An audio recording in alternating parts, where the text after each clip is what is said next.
Back in 2016, of course, the Leave party, or at least the Leave, section of that campaign was saying, look, we have all this quote unquote uncontrolled immigration. And that was a load of nonsense.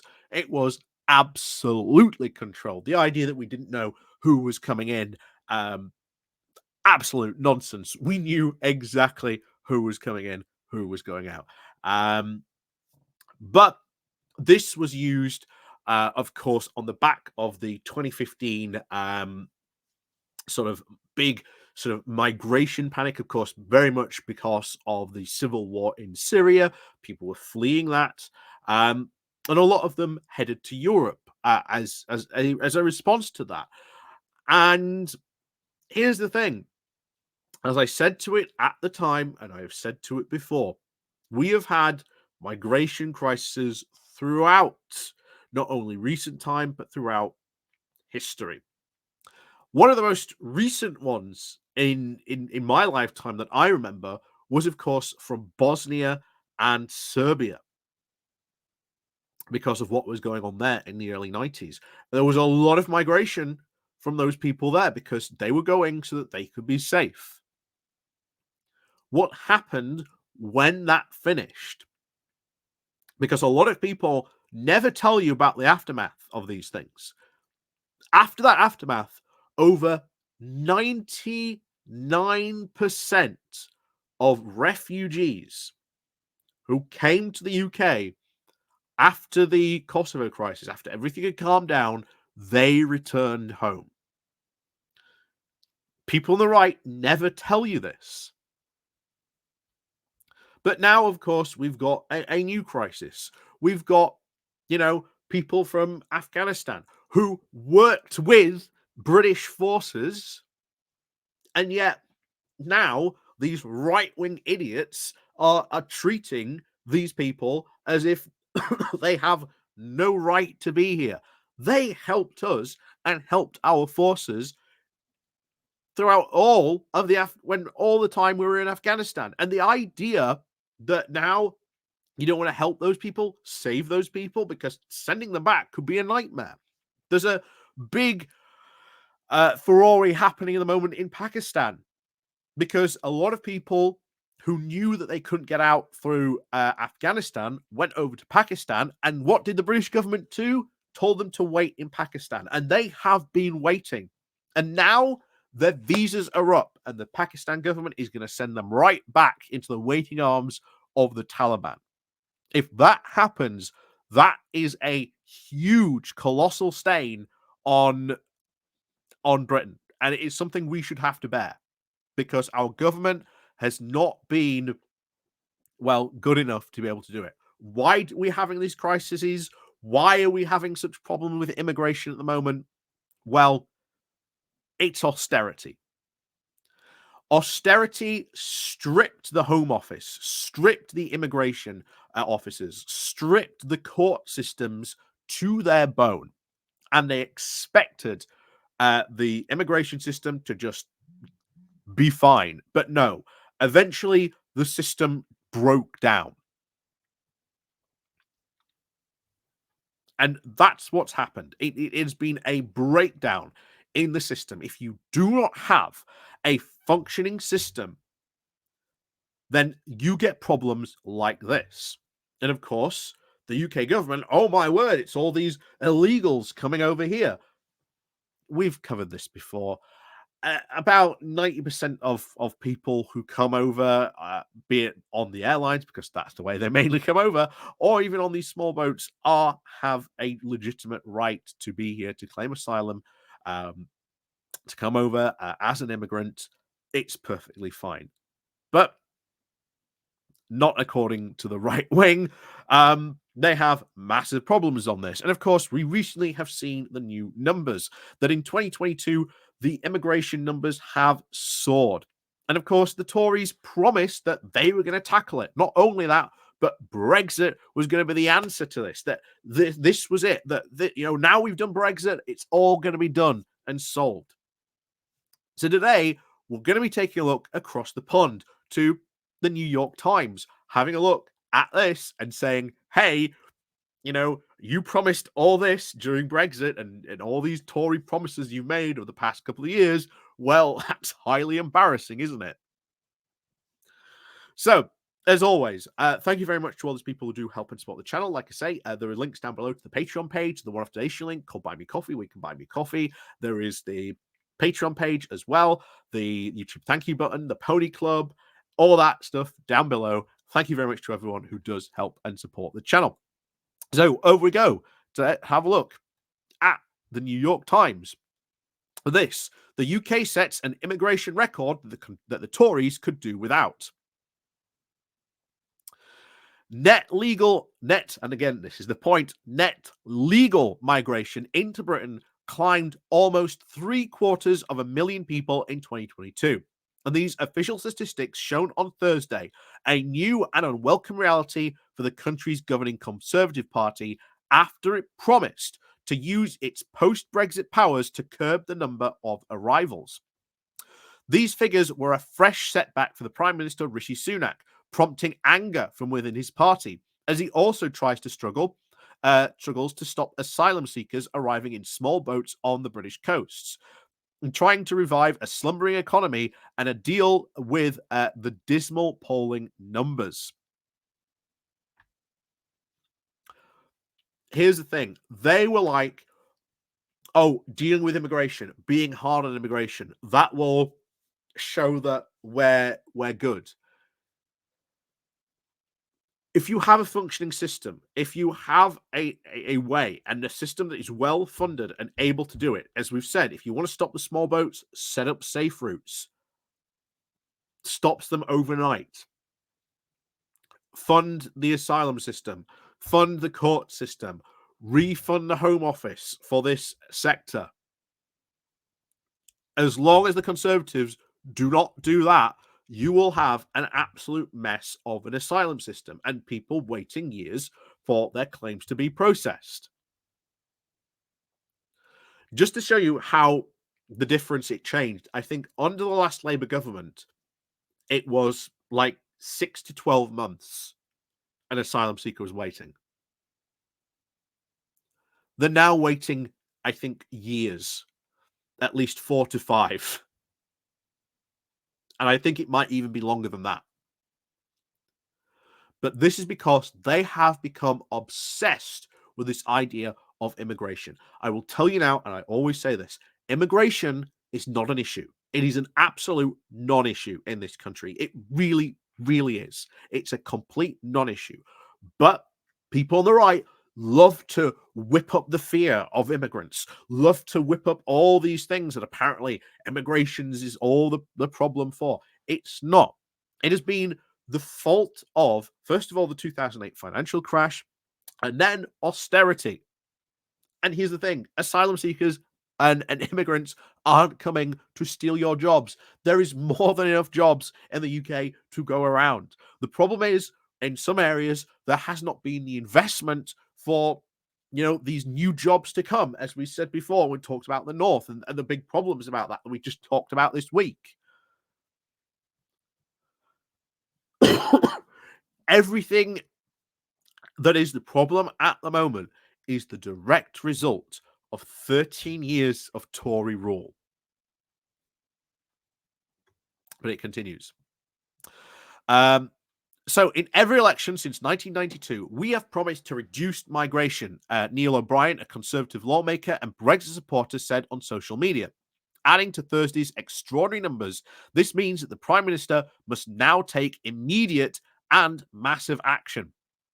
The figures released by the country's official statistics agency revised the net migration total for the year ending in December of 2022, previously estimated to be over 606,000, a record in itself, upward to over 745,000. These statistics relate to people given permission to enter the country, mainly to work or study. The majority now come from countries outside Europe. And that is so funny that happened. So funny. What was it prior to 2016? Look at all these Europeans, all these, Polish and Romanians coming over here, taking our jobs. Where Look at all these other people, not from non-Europe coming over here, taking our job. This is why I always laugh at the immigration argument because it's just such a non-argument. It's really not a non-issue. It's just people panicking and having a little moral panic and a little tizzy about something because, oh no, someone has a slightly different culture to me. How on earth are they ever going to integrate? How on earth are they ever going to speak the majestic mother tongue of good old England?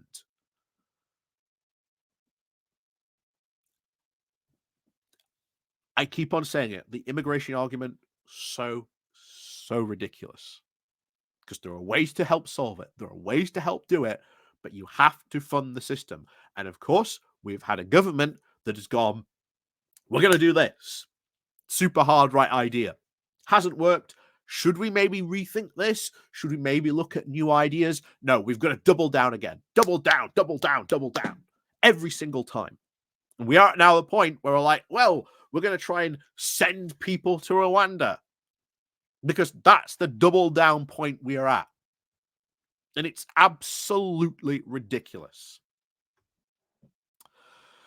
So the majority now come from countries outside Europe, and the trend is politically awkward for the supporters of Brexit, including Mr. Sunak, and during the 2016 referendum campaign for those advocating a departure promised to take back control of the country's borders.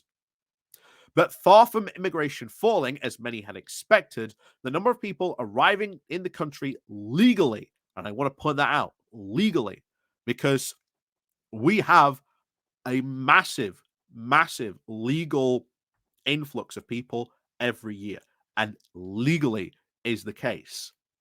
And the government has made it ever harder to try and stop those people legally coming here. But more and more people arrive.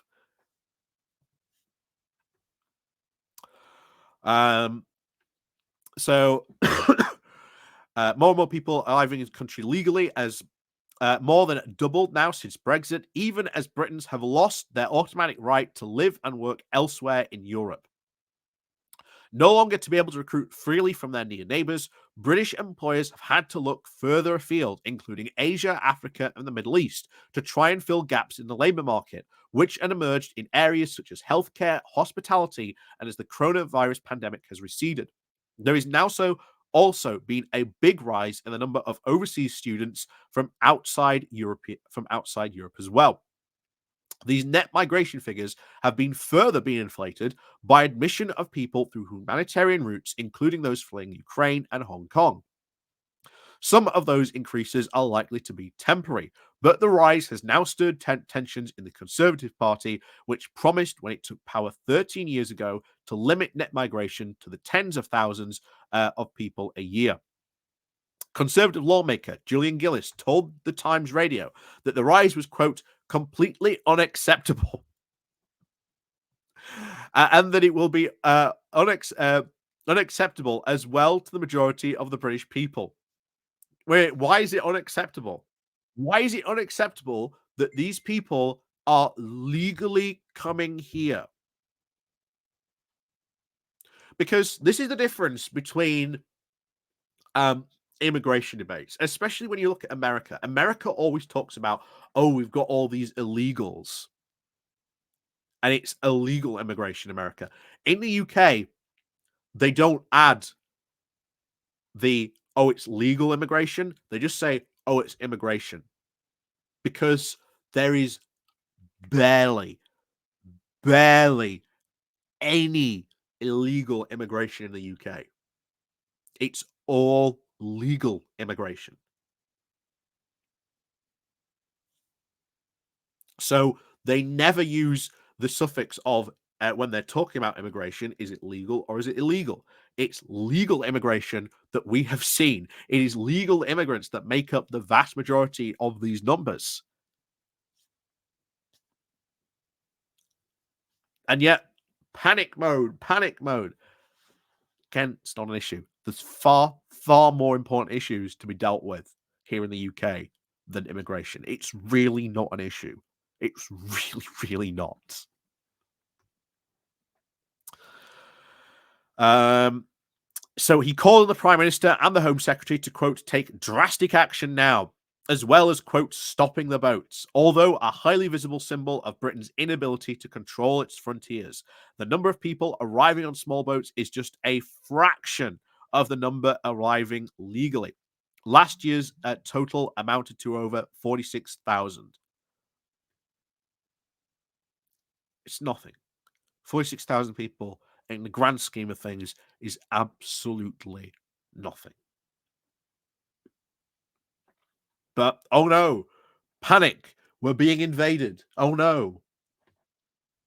As I keep on saying, it's not an issue, guys. If you fund the system properly, these people don't have to use small boats. If you make a safe route, they don't have to use small boats. It's not rocket science. According to opinion polls, migration has fallen down the list of concerns for most Britons in recent years. The state of the economy and healthcare are far more of a worry. Despite a slight uptick recently, the polls show that more Britons believe that immigrants make a positive contribution to their society. I am glad that that is the case, that most Britons do see that. So on Thursday, James Cleverly, the Home Secretary, appointed last week after firing up the Suella Braverman, a hardline champion from immigration restrictions, said that the government remains completely committed to reducing levels of legal migration, while at the same time trying to focus relentlessly on the priority of stopping the boats.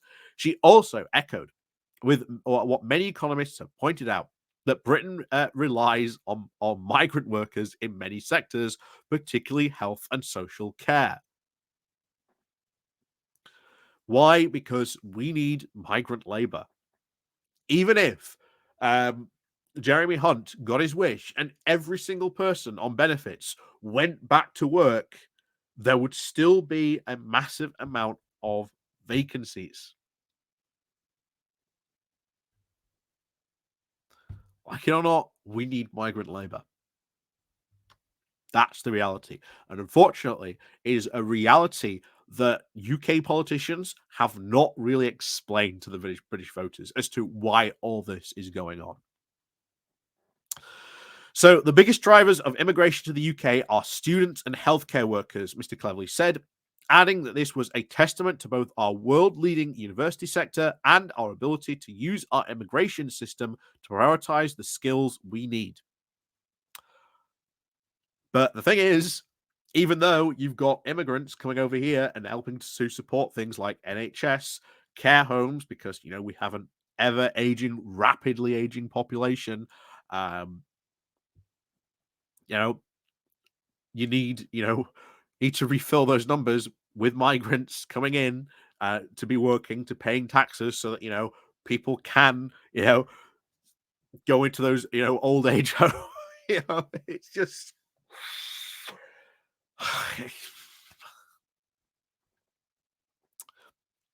so now we've got Keir Starmer. So Keir Starmer, leader of the opposition Labour Party, described the immigration numbers as shockingly high, and a failure not just of immigration, but also of the asylum and of the economy.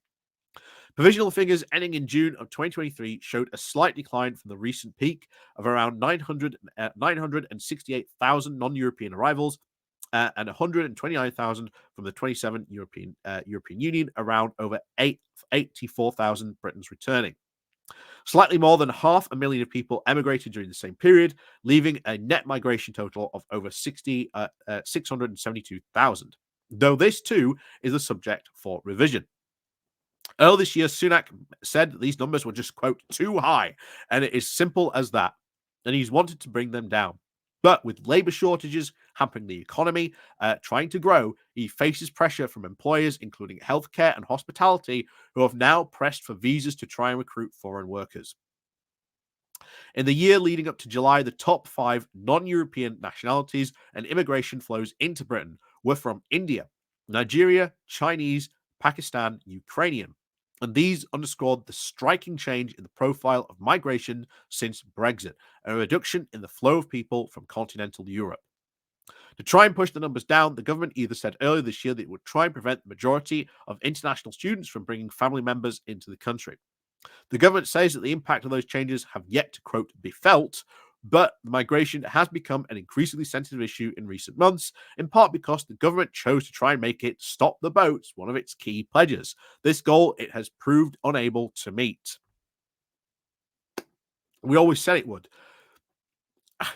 They should have learned the lesson from years ago, because we have had a number of Home Secretaries for years, and Priti Patel is considered to be like the biggest failure, because every single Conservative Home Office who has failed or considered to be a failure has gone, bang, here's my number, this is my target, this is what I'm going to get it down to, and then fudges everything up, like breaking the asylum system, breaking the court system, not funding, a whole range of things that would help,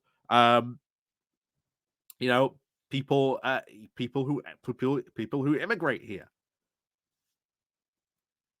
And here's the thing: if you immigrate to the UK, excellent, great, welcome on board. Not gonna lie, things aren't that too good at the moment, but I promise, we're trying. We are trying our best to make it better. But welcome on board, all the same. And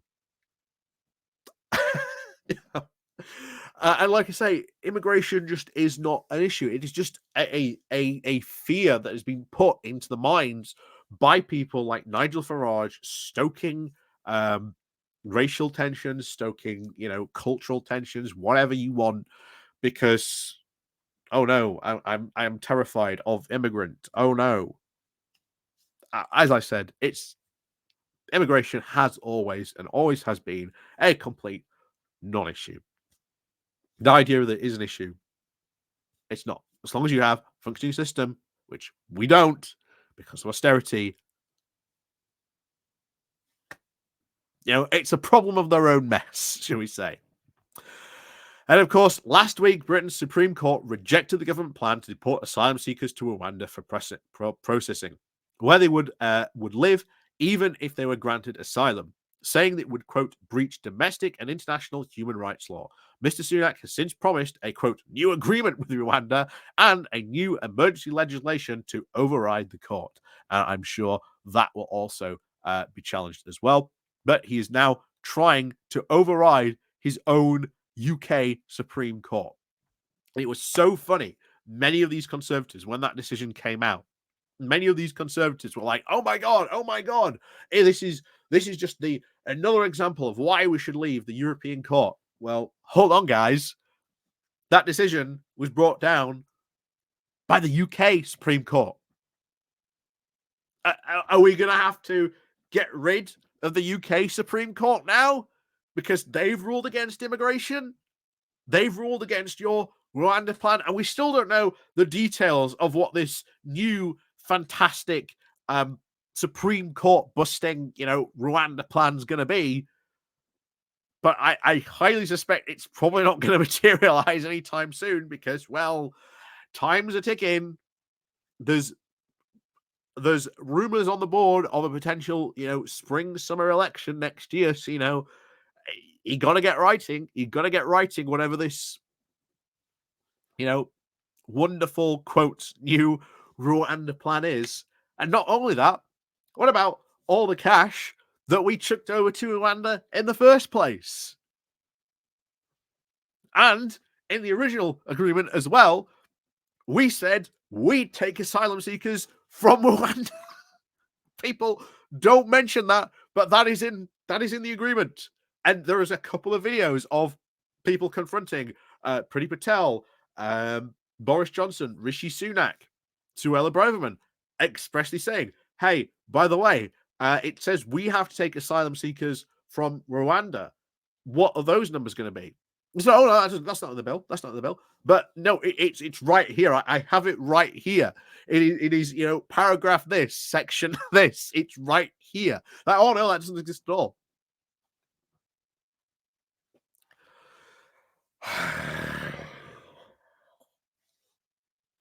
It's going to be so nice when we've got a functioning government. It's going to be so nice.